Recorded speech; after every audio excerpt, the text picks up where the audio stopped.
This week on the Destination Angler. Does the town still have just 2 bridges, or do they have 3 now? No, yeah, it hasn't changed much. I was there a couple of months ago, and it hasn't changed at all. In fact, it just looks sleepier than it ever has.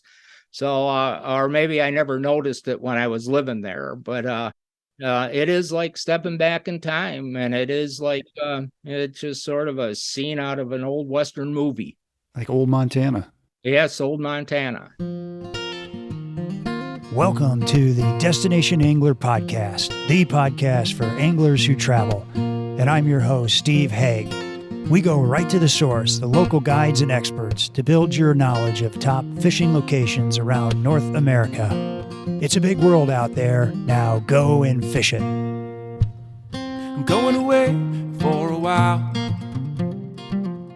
but I'll be back soon. Whoa, whoa, whoa. Hey anglers, welcome back to another episode of the Destination Angler, brought to you by Anglers Coffee, perfecting the coffee experience for the fly fishing community and anglers everywhere with small batch coffee delivered to your doorstep. It's darn near perfect. And by Trout Routes, the #1 fishing app, helping you find new trout water so you spend less time on the road and more time doing what you love, trout fishing. Coming up on the Destination Angler, we're headed to the Maine North Woods to check out the amazing brook trout fishing there. And then we take a detour to California and the famous Kern River for golden trout. And be sure to backcast to catch the last episode of the Destination Angler on the wild and scenic Manistee River in northern Michigan, where brown trout are king and the hatches are superb. And remember to hit that subscribe button to catch all the Destination Angler episodes coming your way. Hey, and if you like the show, please tell a buddy. Received a few really nice comments this week from listeners. Here's one from Mike from Texas who says, I discovered your podcast on a 14-hour drive from Copper Mountain to Abilene, Texas yesterday. It was outstanding. Best fishing podcast ever. Wow, Mike, that's really nice of you. Thanks so much. And here's another one that came across my Instagram account from the England brothers from New Hampshire who say, I really enjoyed this episode on the Wind River Range. We're going out for a second time this summer. It was great to get more info on the area. Well, I really appreciate everybody listening to the podcast, and your comments are so appreciated. Thank you. Want to be the first to know about new episodes? Well, head on over to the Destination Angler website and become a subscriber. You'll be entered to win a free year to Trout Routes. And today our destination is Twin Bridges, Montana, otherwise known as Trout Mecca. And our guest is bamboo rod builder, author, expert fly angler, and industry icon Jerry Kustich, founder of Sweetgrass Rods. Twin Bridges is a tiny Montana town surrounded by some big Montana water. In fact, some of the most fabled trout streams in the world converge here. The Ruby, the Big Hole, the Beaverhead, and the Jefferson. And for 30 years, Jerry had made it his life's business to fly fish these rivers, literally in his backyard, while building over 15,000 fly rods for Winston and now Sweetgrass Rods. A Buffalo, New York native, Jerry is a prolific writer, having authored or co-authored several books and articles, including the classic Fly Fishing for Great Lakes Steelhead, and also Around the Next Bend, which is a book I just finished and think is fantastic, and his latest, Holy Water, which I can't wait to read.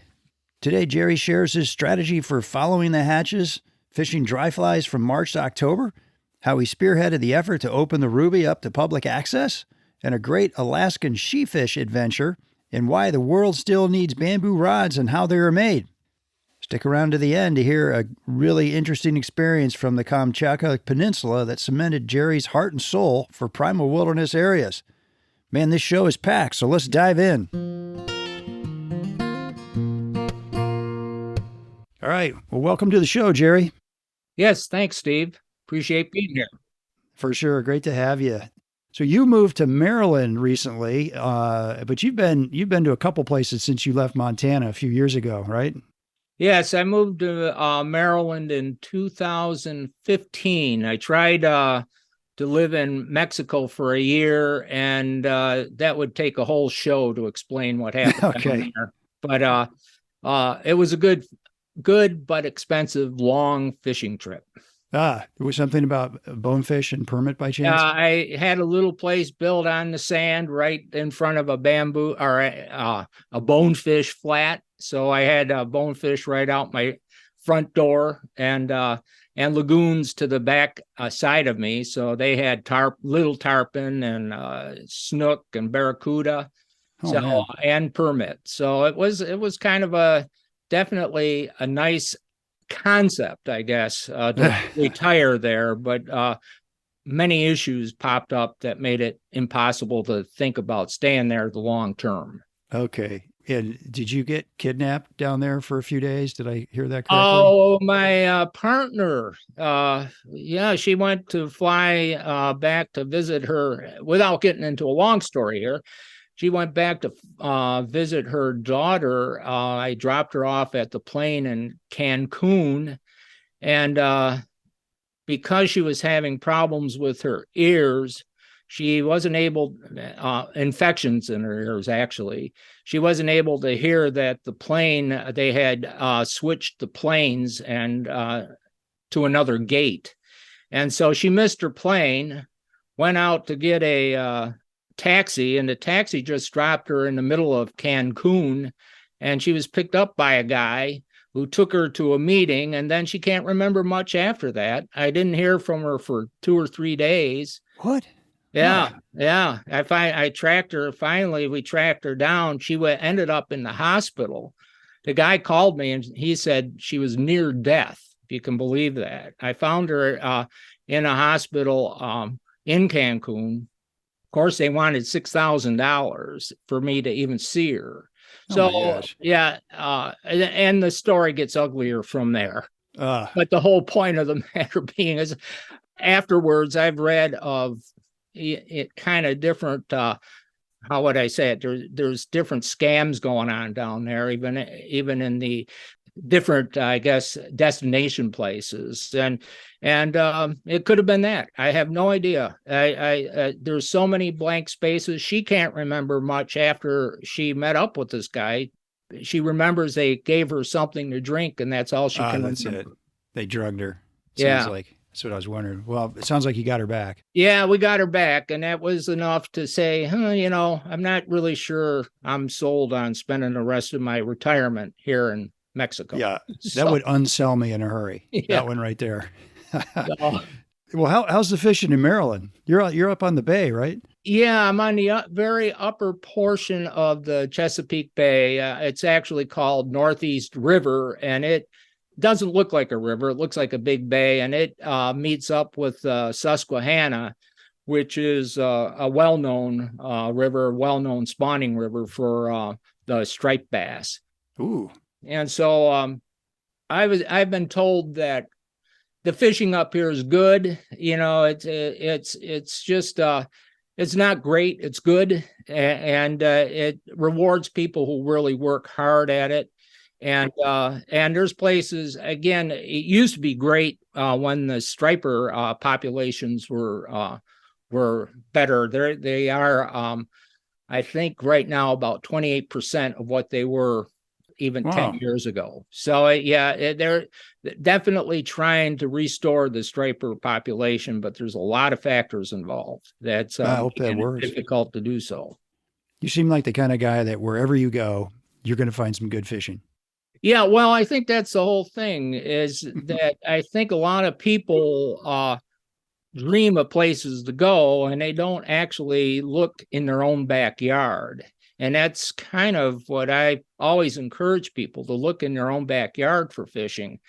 At the shop, I used to get a lot of people stopping by, and they would tell me that the only time they ever fish is when they come to visit Montana in the summertime. And I asked them, well, where do you live? And a lot of them live on the East Coast and near trout rivers and near the ocean. And I asked them if they ever did any of that kind of fishing. They said, no, not really. And it kind of was the kind of stuff that I dream of doing.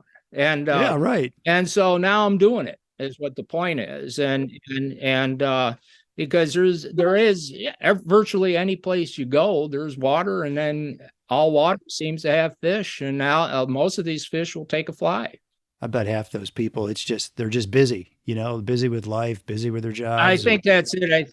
I think a lot of the people, and I kind of try to put it in that context, not everybody's like me. I look at everything. I dream fishing. I look at every piece of water that goes over anything Right. that, for Totally. fish. And most people, fishing is just something they do, like going golfing every now and then.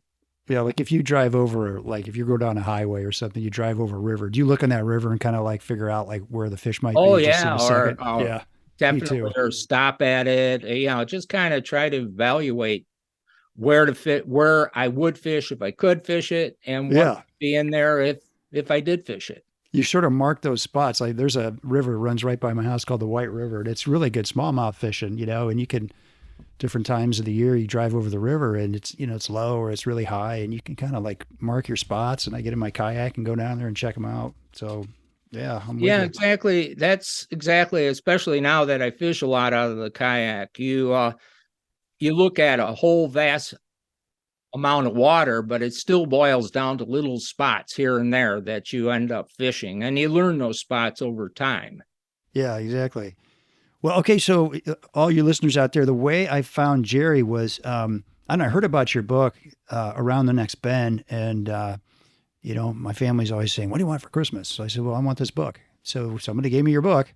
Great. And I read it. It's fantastic. You're an outstanding writer. It was a really good read. It's kind of about life and fishing and kind of the intersection, and some of your greatest fishing adventures are in here.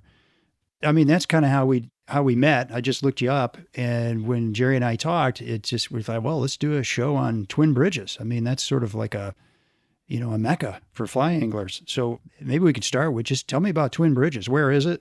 How big is it? Why is it such a mecca? Yeah, Twin is a little town in southwestern Montana. If you kind of draw a line from Butte to West Yellowstone, a straight line as a crow's fly, it would be somewhere along that line. A little closer to Butte than it would be to West Yellowstone. But Mm-hmm. it's a town it's 400 people. I think it still only has about 400 people. It's isolated in the sense that surrounding it is prime cattle grazing properties. And so the town itself has never really expanded like a lot of other towns. There aren't the developments or the condos or anything else, because it's still the property around it's still too valuable to raise cattle on. Huh. And but unique about Twin Bridges is the fact that the two bridges that comprise its name, one goes over the Beaverhead, which runs right through Twin, and the other bridge goes over the Big Hole River, which is about 2 miles to the west of Twin. And they both, the Beaverhead and the Big Hole, converge about a mile down below town to form the Jefferson River. And the Jefferson is one of the three forks of the upper Missouri River. Right. So, and coming into the Beaverhead, about, I would say, a couple miles above town, south of town, I call it above, but it's actually south, it is the Ruby River. So there are some establishments that are called Three Rivers in the valley, and some establishments called Four Rivers. And the Four Rivers, of course, refer to the Ruby, the Beaverhead, the Big Hole, and the Jefferson. Yeah. Oh my gosh. And this was your backyard for 30 years. Yeah, it was. And I took 100%. I don't know if you could possibly take more advantage of that area than I did. Every good day you fished it, sounds like. Every day, every good day, that from anywhere from February through the end of the year, I would. Eventually, what got in the way was I really got into steelheading for a couple decades. So toward October, I would start heading in the direction of steelhead. Okay, wherever that might be. Wherever that might be. Does the town still have just two bridges, or do they have three now? No, yeah, it hasn't changed much. I was there a couple of months ago, and it hasn't changed at all. In fact, it just looks sleepier than it ever has. So, or maybe I never noticed it when I was living there, but Yeah. it is like stepping back in time, and it is Wow. like it's just sort of a scene out of an old Western movie. Like old Montana. Yes, old Montana. Wow. What is kind of the history of the town? I did read that Lewis and Clark passed through here. The history at one point, and I think there's a lot of it, but it was a lot of, along the way. There was a train that served the mines up in Virginia City, and Okay. along the way, about every 10 miles, there was a stop along the way for the train line, and but Twin was kind of one of the main stops. I believe that's how it was, and it became a ranching center. They have a bank there, a place for them to get their supplies. And then at one point, the state built an orphanage outside of the town. And it was a big establishment. And it's still there. The buildings are still there. And but it housed a lot of people, a lot of orphans. And so that was the big business up till about a little before I moved there, and when the state shut down the orphanage in the late 70s. And at that point, the town kind of was, from what all I hear, is that it had kind of a lot of life to it. And after the orphanage shut down, it pretty well kind of died and became some of the sleepy little forgotten place. I read that, way back, Lewis and Clark actually passed through here in camp. Now that's way back. Yeah. That was one of my wife, my departed wife, she was at one point in her life, is where I met her, is at the Powell Ranger District. We were working for the Forest Service at the time in the 70s. And she was doing her master's thesis on the Lewis and Clark trail, and reestablishing the Lewis and Clark trail that historically passed through the Powell Ranger District in Idaho along the Locksaw River. And so when we had a chance, we decided at one point, I remember we were driving back from a trip back in New York, and it was somewhere in Nebraska. I think we decided just on the spur of the moment to move to Montana from our Idaho home. And because I had been fishing the Big Hole River for several years, and I wanted to be near the Big Hole, and she thought it'd be a great opportunity to move and be near a place where Lewis and Clark, where she historically studied, actually spent some time. And they did spend some time. I don't know exactly where. They think it's where the Madison County Fairgrounds are now, right across this Beaverhead River in Twin. But there's a close affiliation with the history of Lewis and Clark. Yeah. Hey anglers, are you looking for a darn near perfect cup of coffee to start your day? Then do yourself a favor and check out anglerscoffee.com. That's right, Anglers Coffee is made by anglers for anglers, delivered to your doorstep, one batch at a time. They start with the very best coffee beans selected for their great flavor and responsible growing methods. Then each batch is roasted fresh daily. The result is a wide selection of roast styles that will satisfy the most discerning coffee lover. And now you can enjoy Angler's Coffee anywhere, anytime with the Dry Dropper single-serving coffee in a tea bag. Just add water. And this isn't your mother's instant coffee. It's a single serving of carefully dark-roasted, fresh ground and nitro-sealed coffee. A percentage of each sale goes to some great nonprofit organizations that directly impact the fly fishing community. So head on over to anglerscoffee.com to check out their great selection of coffee and the organizations they support. If you're not 100% satisfied, they'll give you your money back, no questions asked. That's Angler's Coffee. It's darn near perfect. So let's talk about the streams that converge here. Start wherever you want. Tell us about these rivers. How are they unique? What are the different characteristics of the rivers? What do you think?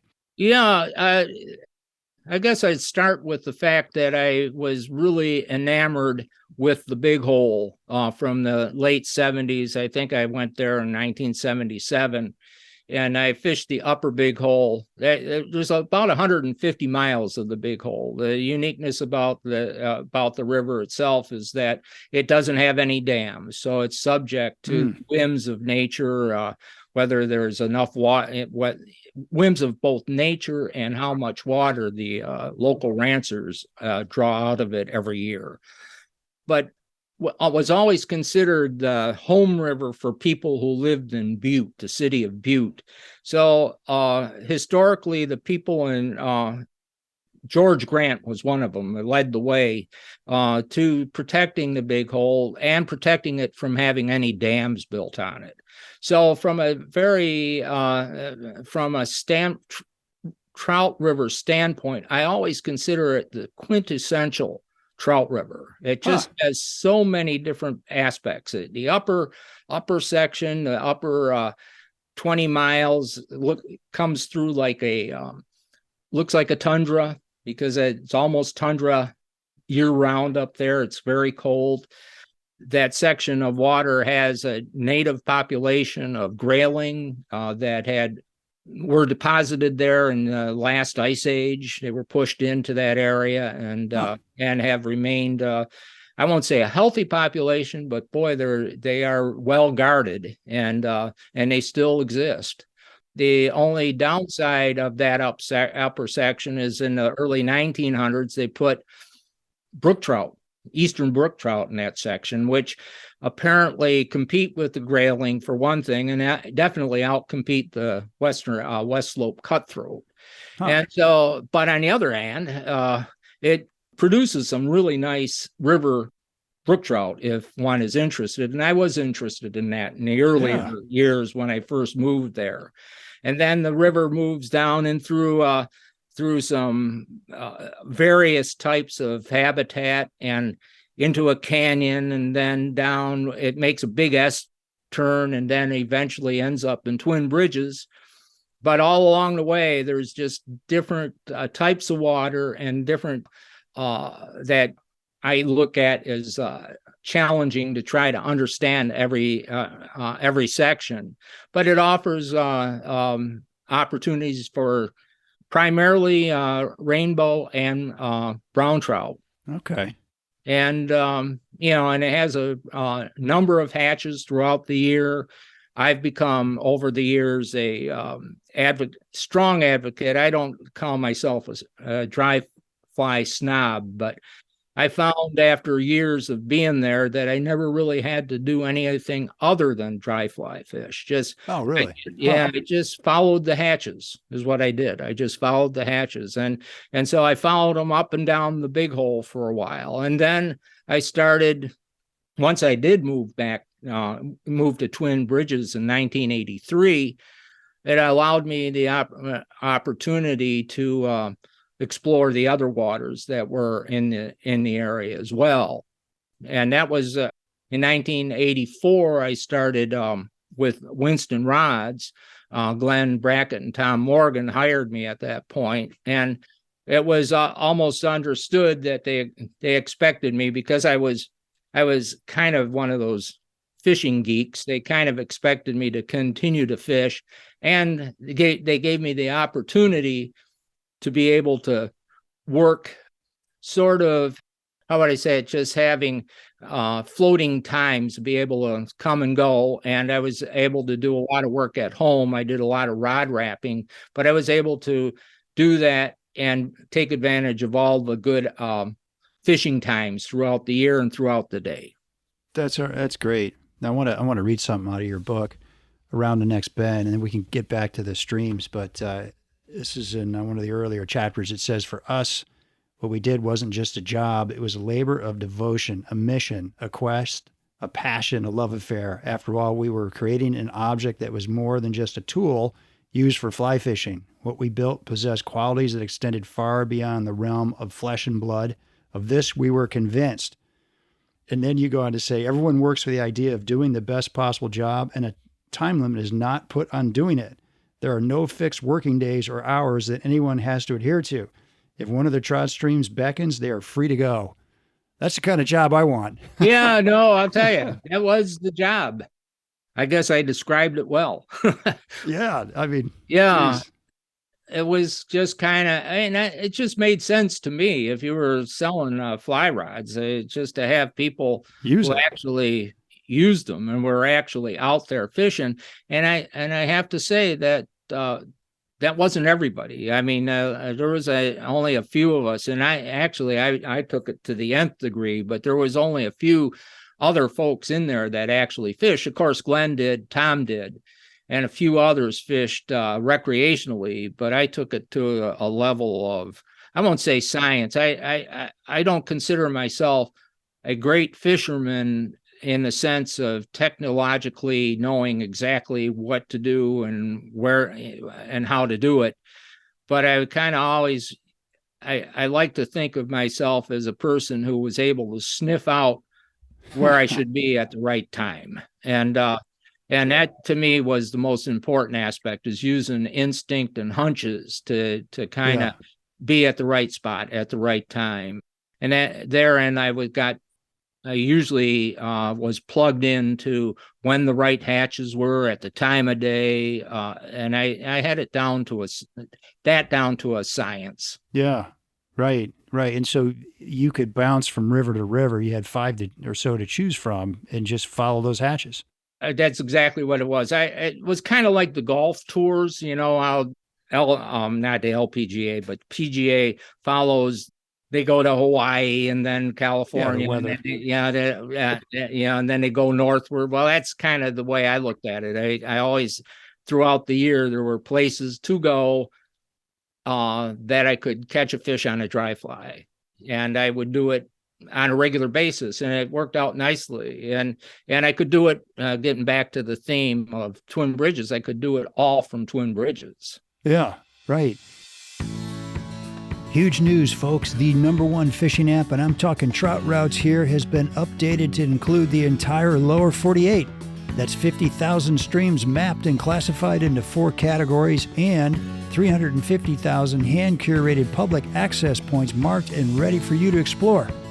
There's nothing more exciting than finding that new trout stream or access point. I'm a huge fan of trout routes because they make it so easy. Say goodbye to stumbling around country roads looking for your next spot, because Trout Routes provides every detail you need for each stream, including public and private bridges, stream flows, trail access, where to park, camping opportunities, boat ramps, and more.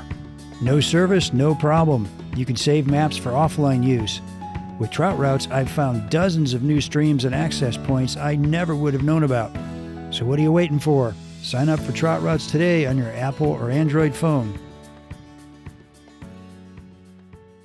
Well, tell us about the other streams, and maybe, where would you start I think you said you start in February. Like, where were you fishing in February, and where did you go in March? And I mean, the other streams first, and then I can go into the specifics there. When I first moved there, the well-known river that a lot of attracted, I guess you would have to say it was almost a mysterious river, because there wasn't much access to it, and it was the Ruby River. And it's a little river that comes out of the Ruby Mountains, the Gravelies, and in its upper section, it's a free-flowing river that then enters into a reservoir. And it's a small reservoir that holds enough water that's usually almost totally emptied throughout the irrigation season. And but below the reservoir, it is a tailwaters and has all the attributes of a tailwater fisheries. But along the way, it picks up spring-fed water as well. So there are sections, and it's kind of a twisty little, I think somewhere along the line, it goes 27 miles. These are just numbers that I'm kind of in general pulling out of my head right now. It goes maybe as a crow flies 27 miles before it meets the Beaverhead, but it twists about 40 miles of water. And so there's twists and turns and bends, but the only problem was you couldn't access it. So there was that intrigue, and not only the intrigue of how do you get to fish the river, but the river had a lot of fish in it too. And so you could actually, some ranchers would allow you to get on it by permission, but that was always a pain. You just never knew if you could get permission or not, and a lot of time was wasted trying to catch up with a rancher to get the permission. And so not to make a long story even longer, but in the early mid-90s, the reservoir in September was emptied, and it was a particularly dry year, and the ranchers called for another shot of water. Well, there wasn't any more water to be had, and it emptied a lot of silt into the upper several miles of the Ruby, killing off a lot of fish, and creating quite a rage amongst the sportsmen in the whole area. I'll bet.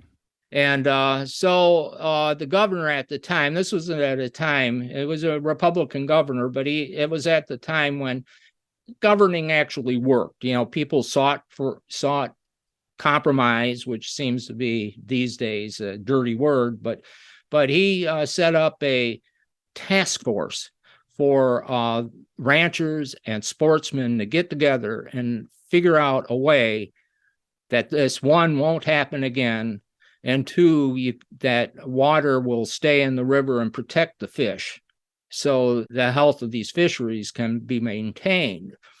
So out of that task force, the decision was made to, there was, I think, 33 ranchers who drew water off of that, off the Ruby River. Mm-hmm.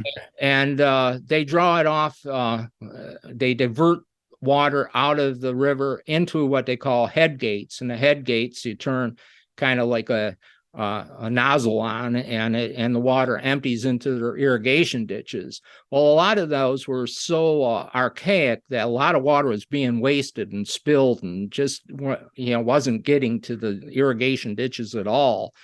And so the public, along with the ranchers, decided, and this was where the compromise and everybody working for a win-win came along, and 33 head gates were were redone. And that did solve the problem. There wasn't any more water waste. The ranchers got the water they needed, but a lot more water stayed in the river. So the win-win was that. That's big. Yeah, it was big. The fish survived throughout the year. There was getting a better flow. But then the next issue was the public said, well, we just spent a lot of money on the Ruby, but we can't fish it. And so the governor came back again, and he said, well, why don't you guys solve this one? And he appointed another task force. We called it the Ruby River Access Task Force. And it was my privilege to be the co-chairman, along with George Trishman, who was a local rancher. And we were co-chairman of this Access Task Force. And we had meetings and came up with some solutions, again, that everybody could live with. And one of them was the public would, through the Montana Fish and Wildlife, would buy a ranch up on below the dam, but on the upper portion of the tailwater fishery. They would improve an access at the dam. We leased 3 properties that local ranchers agreed to a lease fee, and people could go and fish those sections of water. And also, there was some controversy that was eventually decided in favor of the sportsmen, was that you can access the Ruby at any of the bridges that cross over it. And as long as you stay in the stream, according by definition of Montana's stream access law. And so we were able to, the long story here, we were able to establish some very good access points, which a couple of them are still there. And the permanent ones are, but the leased ones, I believe, are still there up by the town of Walter. Oh, that's good to hear. Yeah, so then that opened the door to go fish, to fish the ruby, and it was spectacular. It has all the hatches, and it just offered, as I was saying in my game plan, offered different times of the year where I utilized it heavily. Yeah. Here, Jerry, I'm looking at my little Trout Rods app here. They're one of my sponsors, and I can see where these easements are on the Ruby. So I don't know if this is one that you guys did up by Silver Springs Road. Yeah. That might be one of yours. Yeah, I think that's Silver Springs. I think up by Alder. Yeah. Yeah. And then there's another one off of Judy Lane, Duck Lane. Yeah. Okay. Yeah, it looks like a lot, like you say, a lot of private, but I am seeing there's a lot of private, but you can and you can sneak up, especially at certain times of the year when the water's wadeable. You can go back and forth and across it, and yeah, that's cool, and access a lot of water. And so that's the Ruby, and of course, then go the Beaverhead, which flows right next to town, and it's a tailwaters as well. The dam is 50, I do believe it's about 50 miles. I say upriver. It is upriver, but it's south of Twin Bridges. And it runs through the town of Dillon, and its upper portions right below the dam, the 20 miles below the dam, is well known for its big fish. And it's somewhat prolific catches and fish that'll take a dry fly, big fish that'll take a dry fly. And so that was available from Twin Bridges. I'd often drive in Montana. Going 50 miles to go fishing for the evening was nothing. Oh, yeah. Out east here, to go 50 miles is a real pain in the butt. Yeah. But out there, you just hop in the car and be there in about less than an hour. And so I had it all dialed in, the different times of the year to be at the different rivers. And of course, the Beaverhead figured in to that prominently. And as you know, as I was saying, when I moved there, it was the big hole that really attracted me there. Yeah. But all these other opportunities started to kind of squeeze in as well. And then the other river is the Jefferson, when after all these three rivers converge, Ruby into the Beaverhead, and the Beaverhead and the Big Hole converge. And then the Jefferson is a slow moving, nice piece of water that gets pretty dewatered during the late season.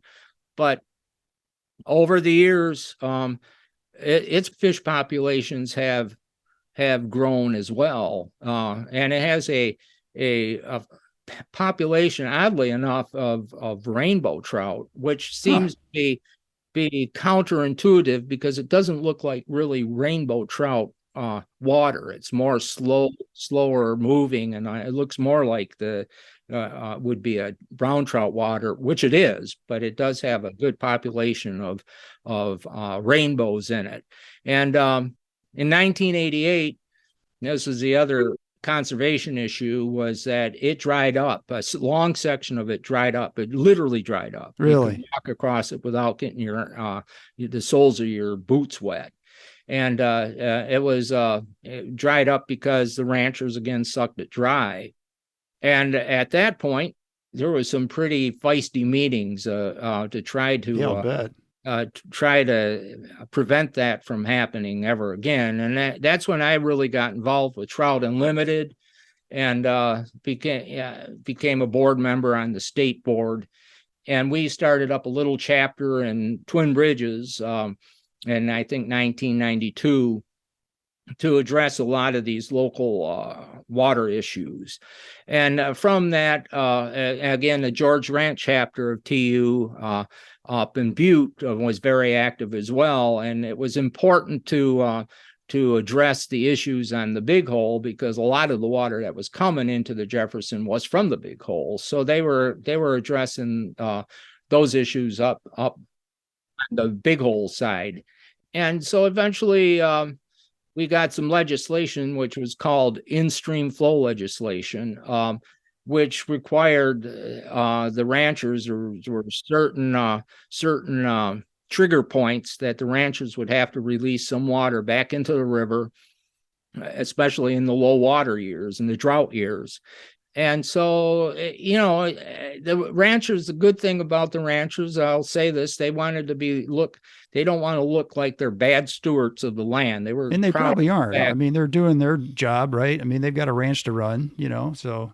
But they wanted to look like, and a lot of them were, they wanted to do it right. And they worked hard at making sure water stays in the river. And as I said, there were triggering points. And one of the other tools we used was the fact that there's ranchers that get first water rights, and then there's ranchers that get junior water rights. Mm-hmm. And a lot of the first rancher water rights were down on the lower part of the Jefferson. So a lot of the ranchers were in favor of keeping more water in the river because they would get the water that they deserved. And by the time it got to them, the water was still in the river, still with living trout in it. So, Jerry, let me just pause you for just a second. I'm curious, like today, how is the dewatering problem today? Is it still a big issue out there? Well, it is an issue. I haven't heard of anything that has been dire in the sense that any abuses. It's just that we're at the whims of Mother Nature. In the warmer climate, the water and the snowpack isn't lasting as long as it used to. Okay. And so that's one of the aspects that we're kind of fighting Mother Nature at this point. But the offspin of a lot of this is the fact that when the ranchers agreed to keep more water in it, they kind of said, if we're going to keep more water in the river to protect the fish, we don't want to see a bunch of guys floating down at whooping and hollering and catching fish. So if we got to sacrifice our water, we want you to have to sacrifice too, and not fish. Not fish. Yeah, during those times when the water is critically low. Okay. So that was an agreement that was reached with the ranchers and with the sportsmen. And so now they have a couple different levels of when it gets it's particularly in August, when the water gets too low, they call it a hoot owl. Yeah, the hoot owl restrictions. Yeah. Restriction where you can't fish after 1 o'clock. This year, apparently, and especially when I got out there, and I was surprised, they had closed the rivers completely because there was a period of time where it got so low and so warm. Yeah. That they wouldn't allow any fishing for like several weeks in a row. All right. So, Jerry, I wonder if you could kind of walk us through the seasons out there, because you were talking about how you were sort of following the bugs around the different rivers. Like, you give us like 2 or 3 minutes on the seasons and the hatch charts and kind of what you were chasing at different times of the summer and the spring and the fall. Okay, yeah. In the winter, I go a little further away on the Madison, which is still only 45 to 50 miles away. So that you can throw that into the mix.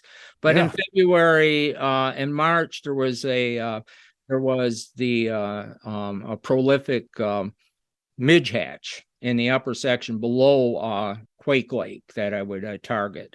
And that would also occur on the Ruby River as well. Then come March, and it depends on how far you wanted to drive, but in the early March, the upper sections of the Bitterroot River, which is about a 150-mile drive, I would go for what called the little green stonefly, or the squalla is what they refer to as these days. And that would hatch on the Big Hole sometime in April. In late March, early April, on those cloudy days, we had the afternoon Baetis hatch. So I would target the Baetis hatch anytime between 1 and 4 o'clock, and that would occur on the Ruby River, drive to Dillon, and the tributary to the Beaverhead was the Poindexter Slough, which is a really neat little spring creek, and well worth exploring. And that Baetis were somewhat prolific there as well. And so, but any cloudy afternoon on most of that water, even on the Big Hole, there were Baetis hatches and fish feeding on them. And then come late April, early May, even right through town, there was the Mother's Day caddis. Okay. And that would happen up and down the Beaverhead particularly. And I didn't really fish the Ruby at that time of year, because I would be targeting more of the Beaverhead and the upper Big Hole River. And then then there was usually a period of high runoff come mid-May through early June. And at that time, I would drive a little further away. I would drive to Henry's Fork in Idaho. Oh, and wow. Henry's Fork would have, it wouldn't blow out. It was dam controlled, and it would have early pale morning duns that would occur at that time of year. It was its hatch schedule is a little different than Montana's hatch schedule, but and then that would eventually turn into some green drake hatches, and that would tide me over till the Big Hole started getting its salmon fly hatch, a big salmon fly hatch, and that's famous. And early to mid June, and you'd follow that salmon fly hatch upriver to the time that not only after the salmon fly hatch was the golden stone hatch, which is a little more of a small. It was a smaller stonefly, but it was a yellowish body. Sure. And various still the caddis continued to hatch on the Big Hole. There were pale morning duns that occurred on the Big Hole during that time. This was into July, early July and mid July, and then there was a little stonefly called the Yellow Sally, Isoperla, and it would hatch irregularly, but you could use a small, like a size 14 renegade or something like that to get fish up. Just blindly get fish to attack any small yellow-bodied dry fly. And then humpies were another one we used as well. So then after that, there was just the Big Hole would start dying off toward the end of July as everything got warmer, but into August, you would be able to still fish the Big Hole when the trico started in the morning, and then the hoppers started sometime in early August as well. During those periods of time, though, you back off the Big Hole and down in the Poindexter, the tributary to the Beaverhead, about July, the first part of July and the first whole half of July, pale morning duns would start coming off. Okay. In big numbers. And then I used to love fishing evenings when most people went away. I mean, evenings are still sparsely fished anymore. Yeah, all the guide trips are over and you got the river to yourself. Exactly. Everybody's eating and going somewhere or going to bed. And that was a time of year when the caddis were really hatching thick on both the Ruby and the Poindexter, and so you could fish into dark, but also on particularly on the Poindexter and up into the Beaverhead and up toward the dam. There was what was called the pale evening dun, which was sort of like the pale morning dun. It was a little yellower, that between the pale evening dawn and the caddis, and then the spinner fall, you could just fish right until you couldn't see anymore. Oh my gosh. And then, of course, once you started getting to mid August, then you'd start hammering. I just love to hammer hoppers on all of those rivers. Yeah, right. Yeah, any of the rivers that you wanted to choose, and any place you wanted to choose. It wasn't like a fish a cast. You just had to work at it, but it was always fun to be able to just randomly get a fish up, and a lot of times some nice fish came up. That's great. Okay. So, and then, into September, then there was a red quill that, would hatch and then get back to a certain amount of Baetis in the afternoon. And then I'd go steelhead fishing after. Okay. And steelhead fishing, because you grew up in the Niagara Falls area, right? So you've done a lot of Great Lakes steelhead fishing. Yeah, I did. I didn't grow up when they were happening, but again, my brother is 14 years younger, and he's as avid as I am, and he really kind of grew up with the whole change of fisheries there. When I was a kid, the Great Lakes were pretty dead, and then in the 70s they started coming back. Did. My brother was in high school at that time, and then when he became independent as far as being able to drive, he started fishing all those rivers around there, and boy, before anyone knew there were steelhead in the rivers or big brown trout, or, and in lower Niagara, there was just a ton of lake trout. And my brother was fishing for him with a fly. And so then he encouraged me to come back on a regular basis, which I did. And so it was one of the avenues I took for steelhead fishing. Then of course I went up to British Columbia a lot, and the unique aspect of where I lived in Twin Bridges, again, Twin Bridges being a hub, I was only 2 hours from the Salmon River in Idaho. Okay. And the Salmon River had a great run of steelhead starting in mid-October. So I was able to go over and spend time every year fishing for steelhead on the salmon. And the interesting thing about that was, like I said, I was closer to some steelhead than people who were actually living on the West Coast. Yeah, right.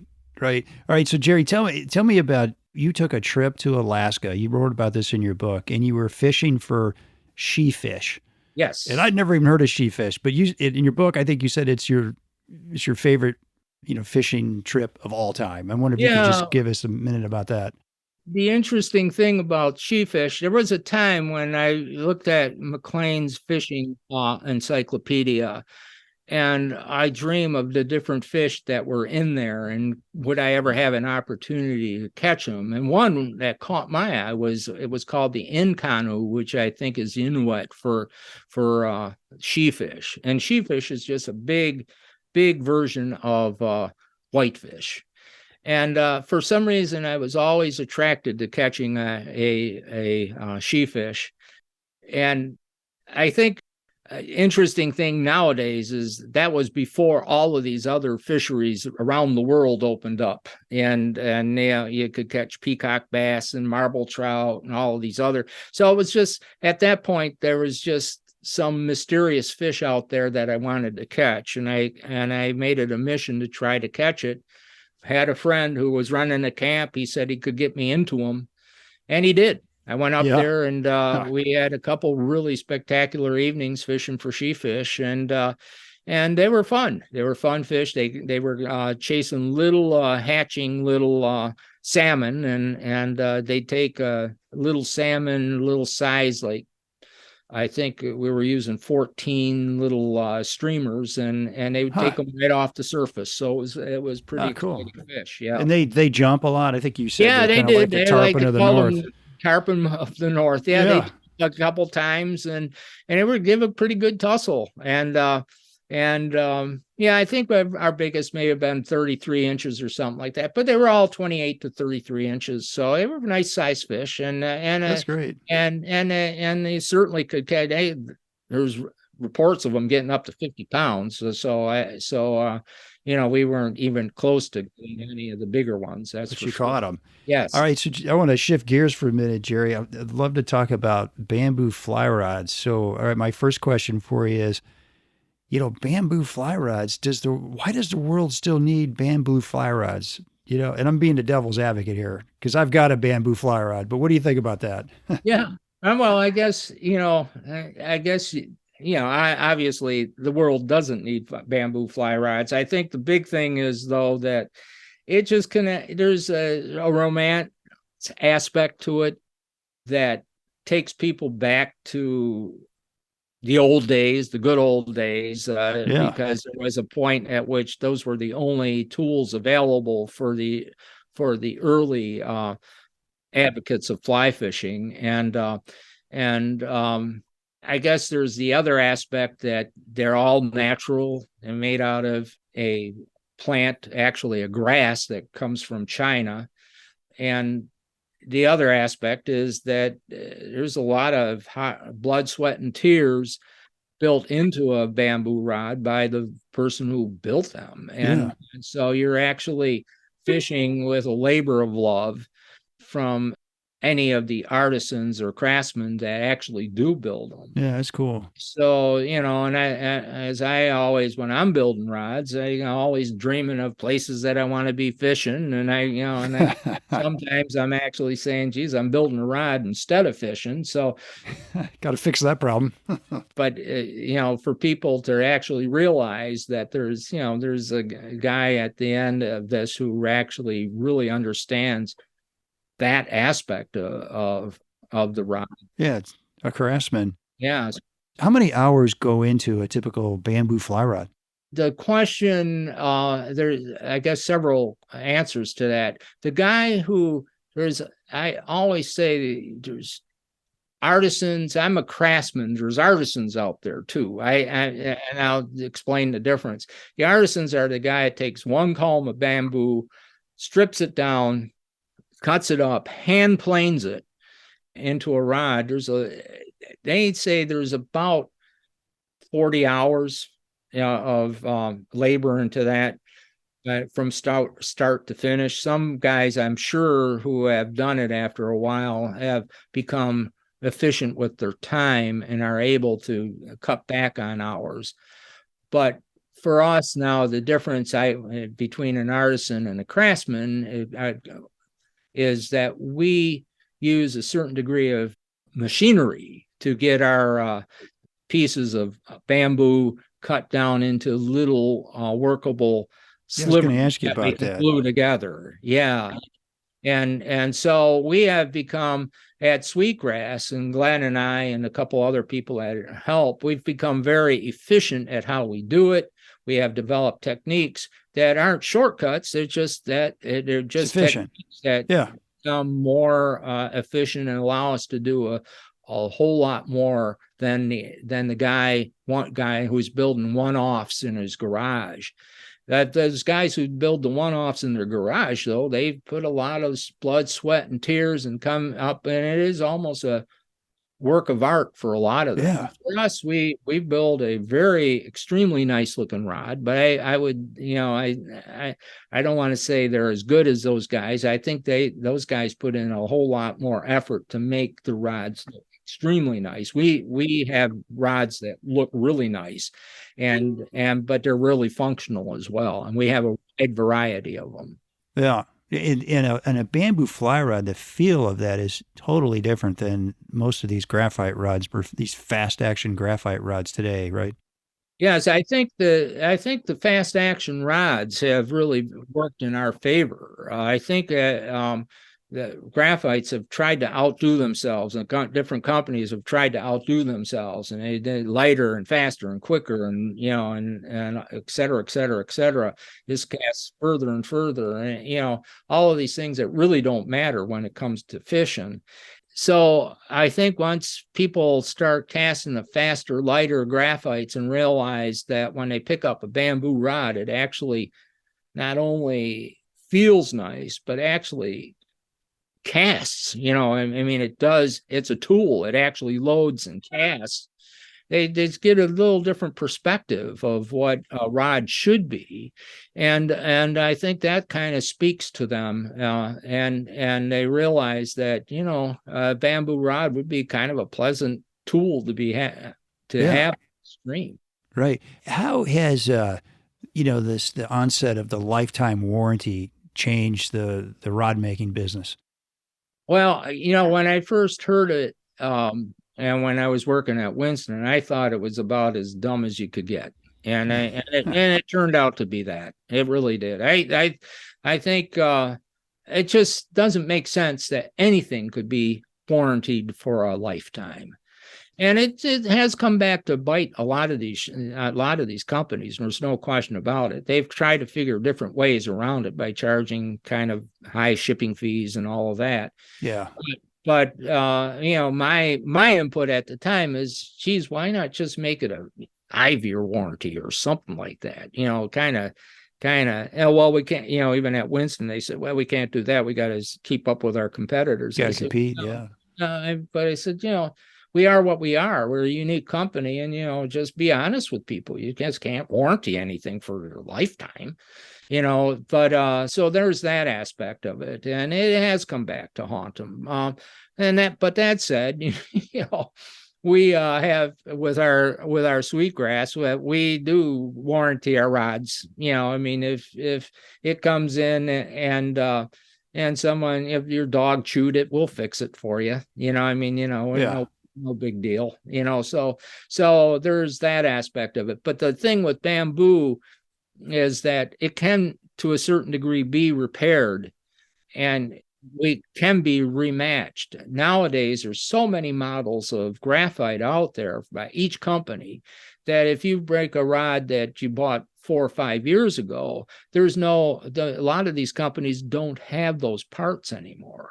So they can't replicate the rod that you used to have before you broke it. But we can with bamboo, because we can, we're just sort of kind of keep clicking along with the same rods, and you have the same pieces to replace it. Well, tell me, if you don't, I'd love to hear like the process of building a bamboo rod. Like, so first of all, why is it Tonkin bamboo everybody's using? Why is that bamboo so good? Or where are you getting your bamboo? And then how do you go from bamboo to design to, I don't know, the different steps in the process? I'd love to hear that. A lot of this obviously would be lends well to visualizing, but the particular bamboo we get is from a certain region in Kuantan region, I think it is in China. It grows on a certain. There's no one knows exactly why Tonkin cane has a magical quality to it that makes it a good choice for bamboo. They think it might be in the soil. They think it's just the fact that these they grow on a certain, like a 30% slope, with a certain gentle breeze that toughens the inside, the power fibers that we use to build, whatever it is. Of the 600 to 800 species of bamboo around the world, and there may probably even more, why this as the only one that lends so nicely to bamboo is still a mystery. To bamboo rods is still a mystery. But we now, a fellow who's working with us is the only supplier of bamboo at this time in the United States. He goes over, works with the Chinese folks on selecting the best sections for making a bamboo rod, and out of a 150 foot tall, I would say, stalk, tree, whatever you want to call them, there we cut out a 12-foot section, and that 12-foot section is used in building a bamboo rod. That's it, 12 feet. Wow, I didn't know bamboo got that tall though. Yeah, it is. And it gets to that tall in 5 years, they say. I Really? mean, yeah, so it's a total cyclical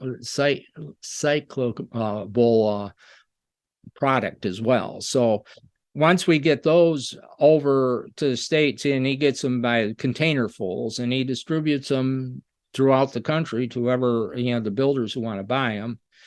But we cut them, that 12-foot section, into 2 6-foot sections, split them. We have a little wedge that splits them into little, and if people have ever seen bamboo, there's an outer rind on it, and then it's hollow in the middle. And so we just build the bamboo rods out of that outer rind. So the culm is split into little like half inch to 3/4 inch sections. Those sections, then there's nodes which which are little growth rings on the sections. Right. That we have to sand off. We sand them. Other people press them, file them, what we sand them. But you can still have a node in the middle of a fly rod. It won't weaken it. It's okay. Yeah, well, that's always, and the node in the middle, the nodes are a weak point. There's no question about it. But when you put 6 sections together, eventually you stagger those nodes. And at Winston, we used to use a 3-3 stagger. We'd do a node and a no node, a node, a no node, and a node and a no node. And Sweetgrass, we use a 2-2 stagger, which is a node and a node on the opposite flat. And of those opposite flats, those are strips that are taken from the same culm, which may or may not make any sense to some people, but it does to others, that we have an equal and opposite piece that has that makes sense. Same strength. All right. So what's after you pick the bamboo? What's the next step? Well, once they're split, then we put them in a milling machine, which cuts them into triangular shapes and a taper, and those sections then are put into an oven. They're baked for about at 350 degrees for an hour, and that tempers the cane, makes them more rigid, makes the sections more rigid. Then those are glued together, sorted, glued together. As I said, you opposite nodes, staggered, and they're bound, and they're hung to dry for a couple months. The glues. And so you have tip sections. One day we'll do tip sections. One day we'll do butt sections, and there's different taper sections as well. So some days we do 12 tips, then 13 tips, then 14 tips, 15 tips, and then smaller butts and bigger butts. And then once they're cured, nowadays Glenn does all of that in Montana. Then he sends me those parts, and then I put them into rods according to certain orders. We worked over the years, we worked on about 120 or so different configurations measurements to get our different rod models, different line weights. So that was a little trial by error, but eventually everything fell into place. And so I take those blanks, I sand them down, I match them to the numbers that I have on my charts. If for example, someone wants a 7'9" 4-weight, I have a book with all these measurements in it. I measure out the exact points on these blanks, cut them to size. I put the nickel silver ferrules on them. Okay. Then I put cork one by one, put cork rings on them, turn the handles down, put a little winding check, and then I shipped them back to Glenn, and he then does the finishing work by dipping them into varnish and putting the guides on. Sometimes we have people out there who does the wrapping, putting the guides on the rods. I'm not sure if he has anybody right now. I used to do that all the time. I used to do a lot of our rods. Oh, you did? Okay. So I always find that's the most frustrating part about building a fly. I built a couple of fly rods, and it was just so hard, particularly just on a round graphite rod, to get those darn eyelets all lined up correctly. Yeah, boy, I remember learning that. I'll tell you, I remember learning that, and I learned a few new swear words, I think. Okay, you're not the only one then, huh? But and after a while I got it down, and I think I've wrapped somewhere, because I was able to calculate. I did all 22 years I wrapped at Winston, amongst building bamboo and stuff like that as well. And I think I figured I did at least 15 to 20,000 rods over the 15 to 20,000 rods. Wow. Yeah. Okay, I think you're an expert. 100 to 200 a month at one point. That would classify you as an expert. Now, I was looking into rod building, bamboo rod building, and one thing that really jumped out at me is how precise you have to be, particularly when you've got 6 sections, right, that are coming together in a tip, and each of those sections is a size of a toothpick. Oh yeah, well yeah. When you take a look, people would be surprised at how skinny that very of the 6 strips, that very tip section is. It is like, it's like a blade of grass, and you put 6 of them together, and it becomes rigid. But once before they're glued together, they're as wispy as a blade of grass. Wispy. Oh my gosh. So it's stunning how bamboo kind of all comes together into a rod. Yeah, I'll say that's really neat. Well, I wanted to ask you a couple more things before we go. Like you said, I really love the book, Around the Next Bend. And at one point I read this. It said, the value of wilderness is once it touches you with sublime grace, it never lets go. It's always just a daydream away. And I'm wondering, are you concerned about, loss of habitat in the wilderness today, or just loss of wilderness? Yeah, I think always. I have been. People place such a low value on it because they say, "What good is it?" That's this general attitude, and I don't know if you can make a valid judgment on that until you're actually in the wilderness.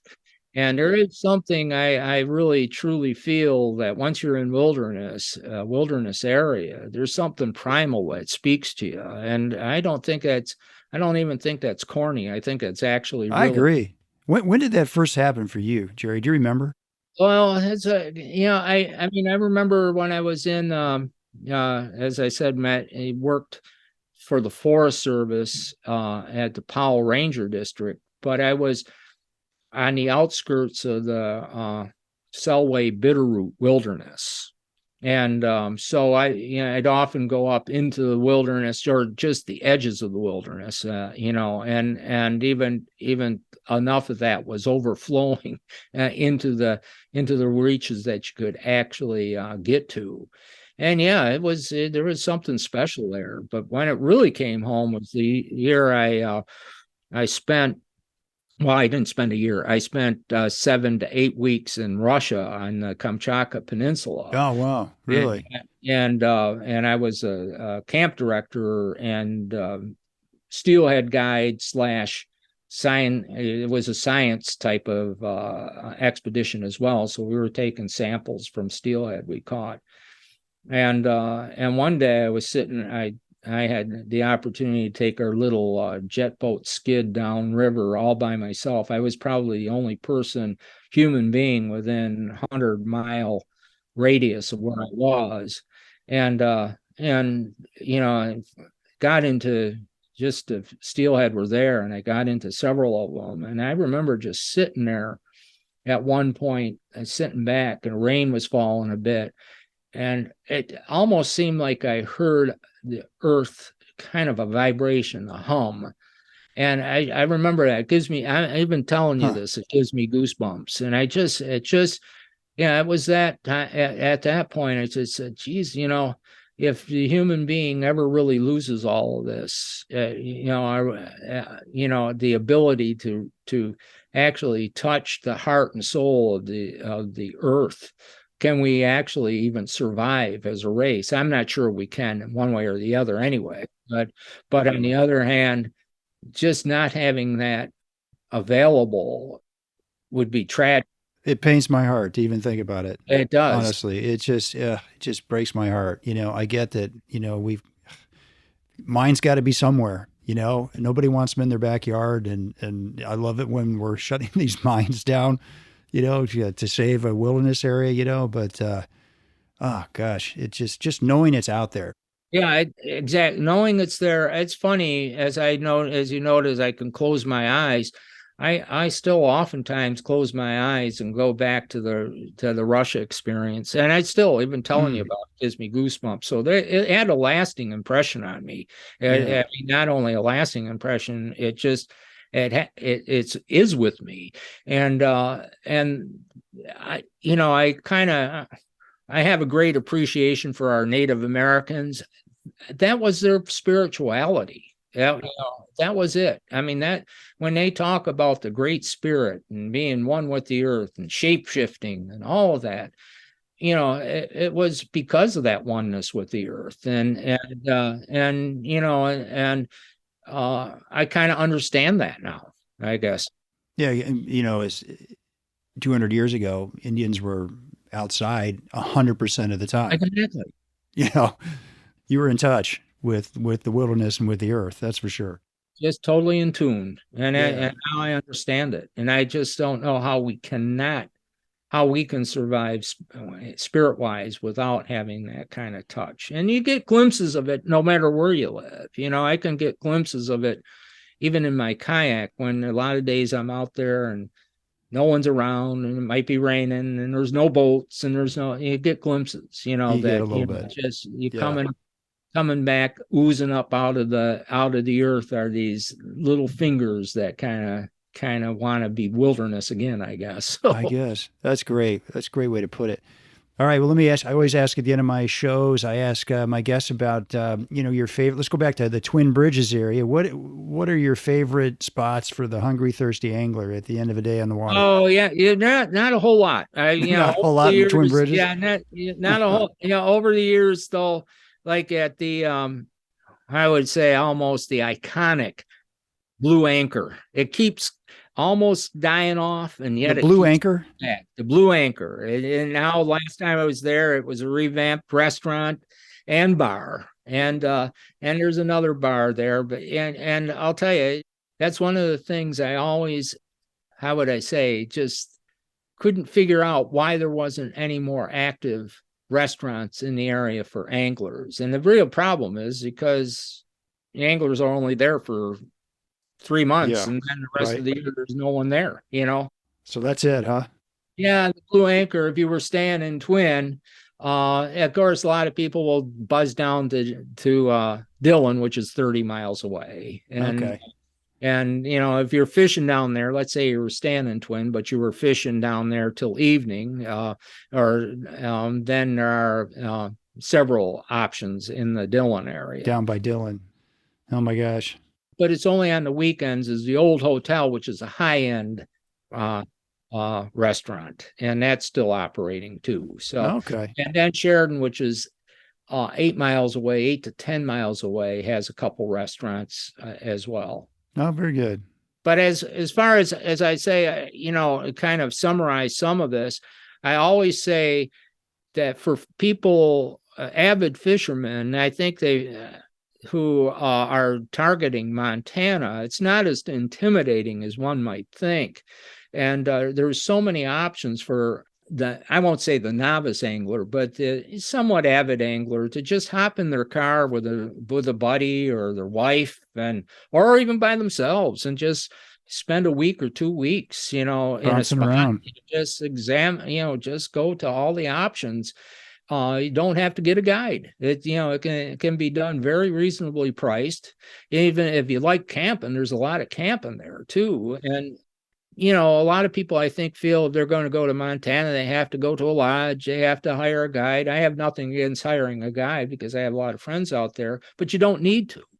Or if you wanted, you could go out and hire a guide for a day. There's a lot of day guides. You could go for a day and then learn a little bit. Yeah, it's always a good idea. Yeah, so there's just so many things you can do on your own, and to me, that's what fishing is. I just love going. I agree. Fishing, exploring. Right. Trying to discover it for myself. Well, Montana has those great stream access laws. If you can that's what it is. It's beautiful. I live here where I live. I'm close to Pennsylvania, and I'll tell you, you just need a lawyer to tell you where to go to access these streams in Pennsylvania. But in Montana, it's pretty straightforward. The roads follow the rivers, and the rivers, and the roads cross a river, you can get out and fish it. Yeah, they lead to different access points, and pretty easy to do. I fished with your VP of sales for Winston, and I think his name was Mike. I checked with my mom. This is back in the 90s, but he was a part-time guide at the time. And we fished the Gallatin, and we hit right at just, I don't know, it was in the valley, right? So, and he would just hop out of the car. We drive up to a ranch. He'd hop out of the car, go up and bang on the door, talk to a guy, and off we go. Drive back into the guy's price. So he had all this kind of permission set up, and it's, who knows, probably took a lot of effort. I know what it's like in hunting spots. You've got to go out in the summertime to get a hunting spot. Right, exactly. Yeah.